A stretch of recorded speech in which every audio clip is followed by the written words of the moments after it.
ড্রাইভারের দুটা মোবাইল নিয়ে গেছে, যে গানটা দিয়ে প্রচারের গাড়ি বাস্তব ওই মোবাইলটা নিয়ে গেছে, ওর পকেটের টাকা টুকা মানি ব্যাগ সবকিছু নিয়ে গেছে, ওর হাড্ডি ফাটিয়ে দিয়েছে বাড়ি দিয়ে বিজেপির বুথ অফিস থেকে বের হয়।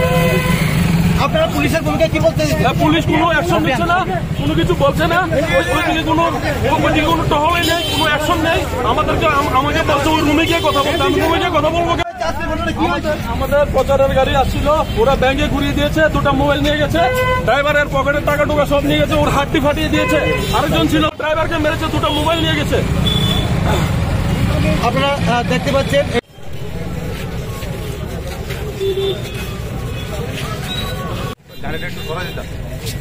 ভাঙচুর হয়েছে, সেই অভিযোগ নিয়ে তিনি প্রশাসনের বিরুদ্ধে অভিযোগ জানিয়ে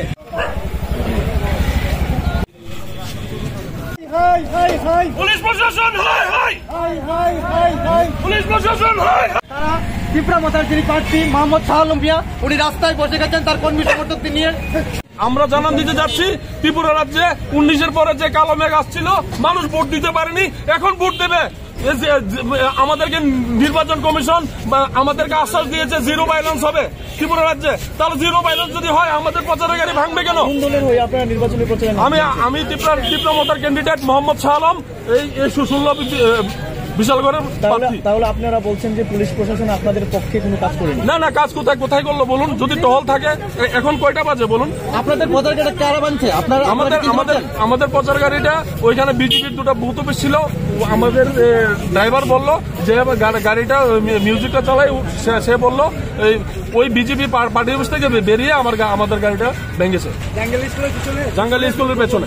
রাস্তা অবরোধে পুলিশের দিকে আপনাদের কি স্লোগান থাকবে আজকে? পুলিশের দিকে স্লোগান থাকবে, পুলিশ নিরপেক্ষভাবে কাজ করতে হবে, ত্রিপুরা রাজ্যে নিরপেক্ষভাবে কাজ করতে হবে, ইলেকশন সুষ্ঠুভাবে করাতে হবে। আপনারা এখন কোথায় আছেন? আমরা এখন বিশালগড় থানার সামনে রাস্তায় বসে আছি, রাস্তায় বসবো, আমরা রাস্তায় অবরোধ করবো। সবাই পাঠান, 4টা বিধানসভাতে পাঠান, আজকে রাস্তা অবরোধ করবো, হয়তো ইলেকশন সুষ্ঠুভাবে করবে। অবরোধে তিনি বসে রয়েছেন, আমরা আপনাদের দেখানোর চেষ্টা করবো।